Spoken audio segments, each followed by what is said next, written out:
Assalamualaikum warahmatullahi wabarakatuh. Alhamdulillahirrahmanirrahim. Assalatu wassalamu ala asrofil anbiya'i wal mursalin wa ala alihi wa sahbihi rasulillahi ajma'in. Amma ba'du. Pertama-tama marilah kita panjatkan puja dan puji syukur kita kehadirat Allah Subhanahu wa taala, yang mana pada hari ini kita masih diberikan yang nikmat kesehatan, kesempatan, kemurahan rezeki, panjang umur, sehingga kita bisa bersama-sama berkumpul di kediaman ahli baik. Baiklah ibu-ibu, saya ucapkan terima kasih telah meluangkan waktunya untuk hadir dalam pertemuan kelompok setiap bulannya. Dan untuk mengikuti anjuran pemerintah, kita dianjurkan untuk memakai masker, mengikuti protokol kesehatan. Baiklah ibu-ibu yang saya hormati, pada hari ini kita masih membahas modul keempat, yaitu mengenai perlindungan anak. Dan pada hari ini kita masuki sesi yang ke-12. Sebelum masuk ke sesi 12, saya akan mereview kembali apa-apa saja yang dibahas pada pertemuan bulan lalu, yaitu mengenai sesi ke-11. Ada yang masih ingat ibu-ibu apa materi kita pada pertemuan bulan lalu? Iya, betul sekali ibu, pencegahan kekerasan terhadap anak. Nah, pencegahan kekerasan terhadap ini ada kaitannya dengan materi kita hari ini, yaitu materi sesi yang ke-12, yaitu pencegahan penelantaran dan eksploitasi. Di sini ada beberapa poin penting pada sesi ini. Yang pertama yaitu apa arti penelantaran, kemudian contoh dari penelantaran, akibat dari penelantaran, kemudian contoh eksploitasi anak itu bagaimana, akibat eksploitasi anak itu bagaimana, dan cara mencegah eksploitasi terhadap anak. Baik ibu-ibu yang saya hormati, langsung saja kita masuk ke yang pertama, yaitu apa arti dari penelantaran ini. Penelantaran adalah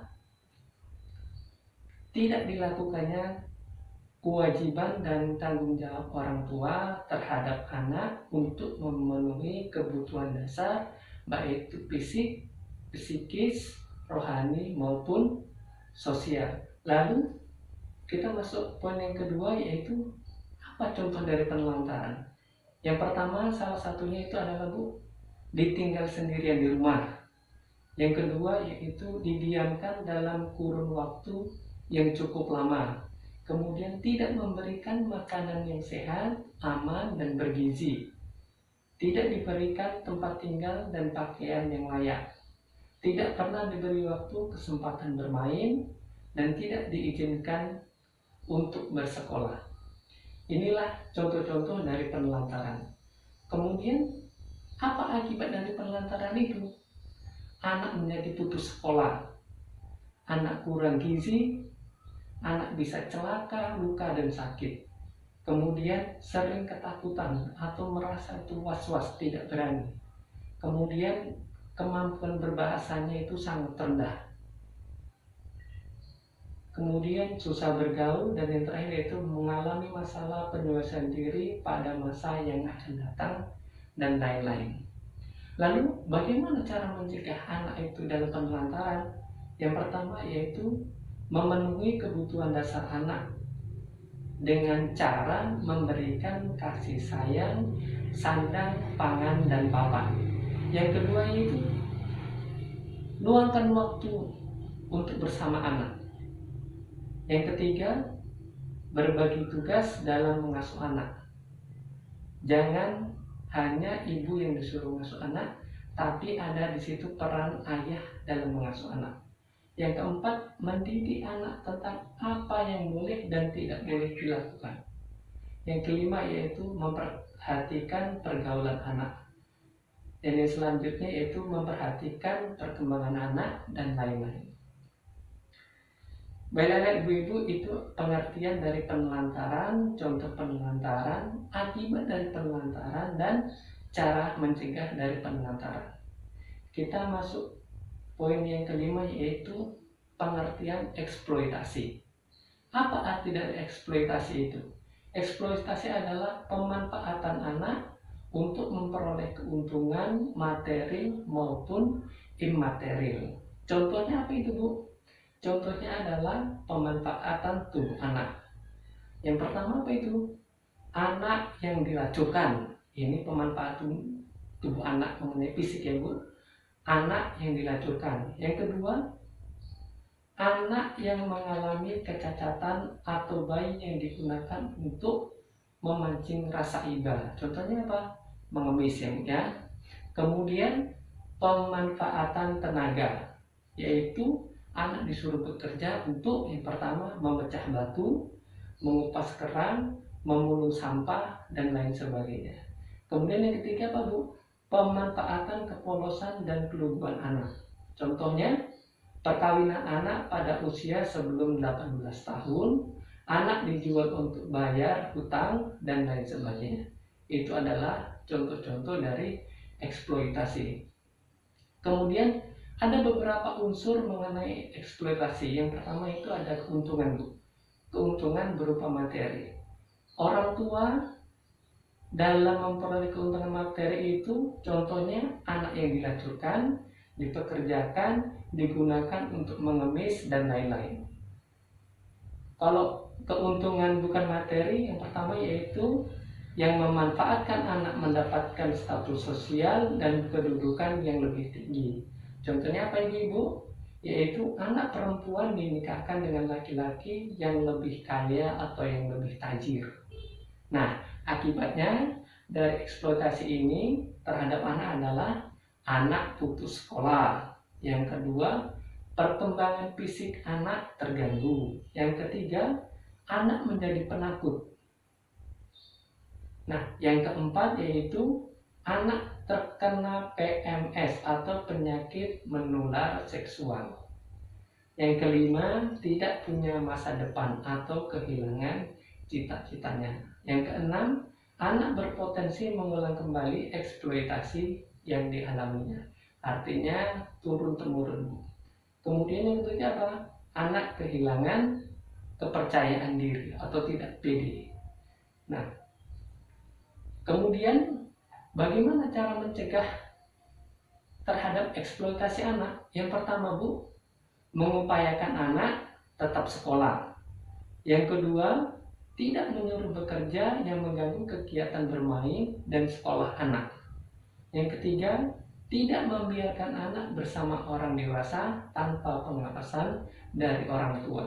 Yang keempat, melatih anak untuk tidak melayani orang yang tidak dikenal.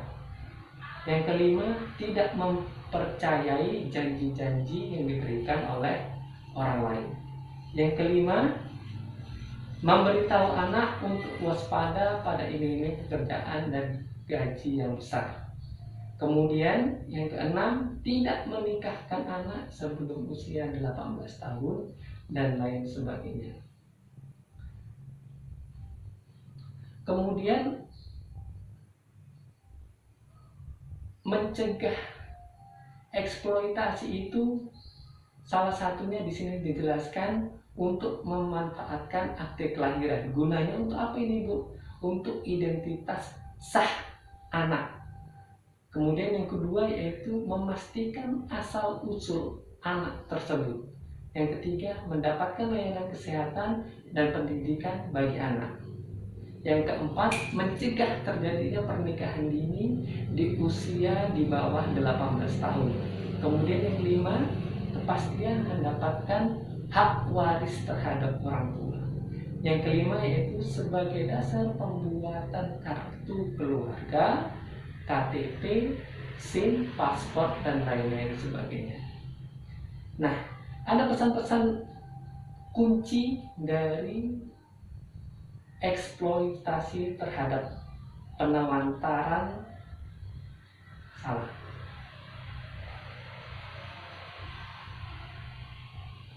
Dari pembahasan kita ini, Ibu-ibu, mengenai penelantaran terhadap anak dan eksploitasi anak, ada yang ingin disampaikan, Ibu-ibu? Ya, Ibu Siti, silakan bertanya. Ya, Ibu Siti ini tadi kurang dengar mungkin ya. Apa manfaat dari pembuatan akte kelahiran anak? Itu tadi di sini saya jelaskan ada 6 poin penting manfaat akte kelahiran. Saya jelaskan sekali lagi ya Bu Ibu ya. Yang pertama yaitu identitas sah anak yang pertama. Yang kedua memastikan asal usul anak tersebut. Dan yang ketiga mendapatkan layanan kesehatan dan pendidikan bagi anak. Yang keempat mencegah pernikahan anak di bawah usia 18 tahun. Yang kelima kepastian mendapatkan hak waris terhadap orang tua. Kepastian mendapatkan hak waris dari orang tua. Yang keenam, sebagai dasar pembuatan dokumen lainnya seperti kartu keluarga, kartu tanda penduduk, SIM, paspor, dan lain-lain. Udah mengerti Ibu Siti? Udah Ibu ya. Nah, pesan-pesan kunci yang ingin saya sampaikan mengenai penelantaran dan eksploitasi terhadap anak. Yang pertama adalah tidak memenuhi hak-hak anak adalah penelantaran terhadap anak. Yang kedua, sebagai orang tua kita harus melakukan pencegahan terhadap penelantaran. Yang ketiga, segala bentuk pemanfaatan anak untuk mendapat keuntungan baik materi maupun bukan materi adalah eksploitasi anak. Dan yang terakhir, orang tua wajib melakukan pencegahan terhadap eksploitasi. Baik Ibu-ibu, sampai sini sudah bisa dipahami? Baik Bu, mungkin hanya ini yang bisa saya sampaikan. Lebih dan kurangnya saya mohon maaf, dan kita akan melanjutkan sesi selanjutnya pada bulan depan. Lebih dan kurangnya saya mohon maaf, saya akhiri. Assalamualaikum warahmatullahi wabarakatuh.